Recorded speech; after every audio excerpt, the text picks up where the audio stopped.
You're sitting in a doctor's office, your blood reports are here, and the doctor says, well, your blood sugar is high, so you need to limit your rice and roti. In that one moment, your childhood memories, family dinners, festivals, celebration, your cultural identity, everything is suddenly labeled as the enemy. And it is almost as if you're being given an option to choose between either your heritage or your health. But here's the biological truth. We Indians are more likely to develop type 2 diabetes because the way we handle carbohydrates is different from rest of the world. I'll tell you how. When we eat our food, carbohydrates from our food are digested and broken down into many small particles. These are the glucose molecules. Glucose molecules then enter into our blood. So when the glucose levels start increasing in our blood, pancreas senses it and releases insulin. Now, insulin release facilitates uptake of glucose molecules by the cells and the utilization of glucose thus uptaken. Insulin release happens in two phases, the first phase and obviously second phase. First phase insulin release happens almost immediately after the body senses rise in blood glucose levels, and second phase happens after some amount of time. Now, with us Indians, the problem regarding carbohydrate handling is twofold. Number one is our body has a certain amount of delay in initiating first phase response of insulin release. When it comes to routine blood glucose excursions, body is fairly able to handle it. But whenever there is a extraordinary increase in blood glucose levels, then body finds it difficult to handle because of impaired first phase glucose response. This is how we can frame it best. And second main problem is that we are genetically predisposed to having a higher BMI and more visceral fat. Visceral fat, or we also call it belly fat. Now, visceral fat is not just accumulation of fat near our abdomen area. It is almost an active organ. It acts like an organ because it is metabolically active and it secretes various types of secretions which affect our body metabolism.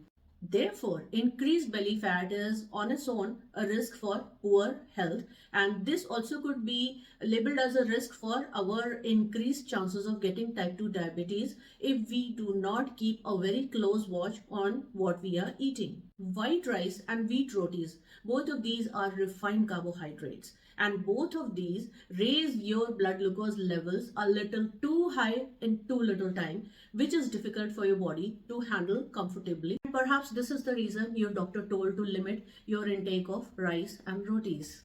In fact, your doctor will ask you to limit all those things that can raise your blood glucose too fast, like your white rice, your refined flour rotis, packaged snacks, and high sugar or fats rich foods like those ultra processed junk foods and even bakery goods.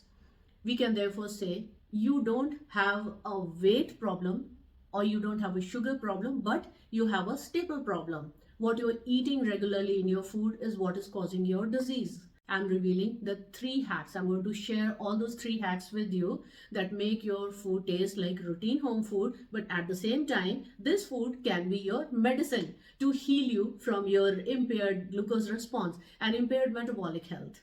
So, hack number 1. Replace white rice with other whole grains like millets, like brown rice, red rice, and black rice, quinoa, buckwheat, etc. Take barnyard millet, for example. If you love the fluffy texture of rice, this is your secret weapon. It has a very low glycemic index, around 48 to 50, and compared to white rice glycemic index, which is 78, it is pretty good, and anything that has a glycemic index of less than 55 is considered a low glycemic index food, and barnyard millet that way is a healthy food. There are other grains better than white rice, like I said, all other varieties of rice, then other millets such as little millet, sorghum, ragi, etc.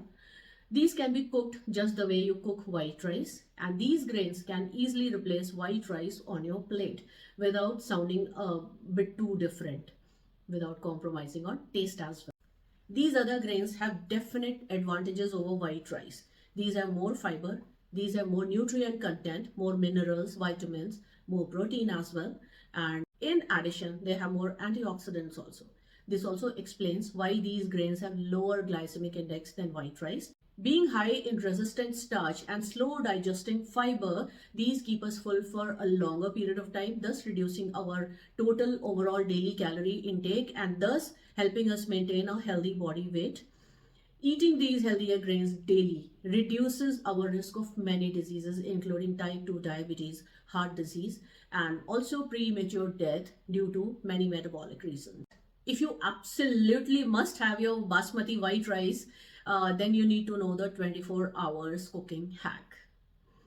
Science shows that if you cook your rice, let it cool, and then put it in the fridge for 24 hours and then reheat it and use it, the chemical structure of the rice changes. Carbohydrate content of white rice then part of it converts to resistant starch, which is not digested by the body, and thus it results in less glucose excursions. It also lowers the glycemic index of this white rice. And now this white rice is comparatively safer to consume than your routine usual white rice. Now hack number 2, your roti upgrade. So let's talk about backbone of the Indian kitchen, the roti. Most attas or flours you buy in the store is refined, and it is usually refined wheat flour, and it causes a massive glucose surge. And what's the hack? The hack is replace your usual atta with whole grains that are milled and ground to produce your flour. So like sorghum or jowar. Sorghum is gluten free. It is rich in antioxidants, has a deep, nutty, very interesting flavor. Likewise, use many other grains or use a combination of grains. Experiment. But I know what you're thinking. Jowar rotis are hard. They break, they are difficult to roll and make. They don't taste like my mom's rotis. I understand all of that. So I'm going to give you another hack now. Here is the secret to perfect healthy roti, the boiling water method. So this is what you're supposed to do. If you mix your jowar flour or any other flour that you're using into boiling water instead of your routine room temperature water, then what happens is the starch therein, it gelatinizes, it undergoes partial gelatinization. As a result of this gelatinized starch then works just like gluten in your wheat flour to bind the dough together, and your rotis come out soft, fluffy. And it is not just about jowar roti. You can use any other grain flour just this way, and you can produce equally soft and delicious rotis. So this way you get your fulka joy without the fulka spike. And now hack number 3, and this is the most important one. The most important part of this strategy is that even with other two swaps, the order in which you eat your food groups does matter a great deal. If you eat your fiber, like your salad, your cucumber, your beans, your sauteed, florets of broccoli, etc., your zucchini pieces, your lettuce, and all such similar things, if you eat them before your meals, say about 5 minutes before your meals, or you begin your meals with a plate full of salad, raw salad or blanched salad, then you create a mesh in your gut. This is due to high fiber content of these vegetables, and you can add fruits also to your salad. This mesh that is created because of fiber consumption, it slows down the absorption of the carbohydrates and other nutrients from your millets and your grains. Same meal, same calories, yet different glucose response just because you changed order of your bites. I want you to understand something. Your culture is not a disease. Your traditional foods are not the reason you are sick. The reason we are struggling is that our modern world has processed the life out of our ancient staples.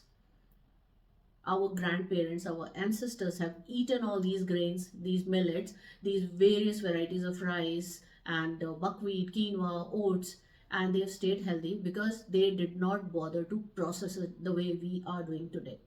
When you switch to millets or jowar or the cooling hack, you aren't just dieting. You are returning to the way your ancestors actually ate before the industrialization of grain.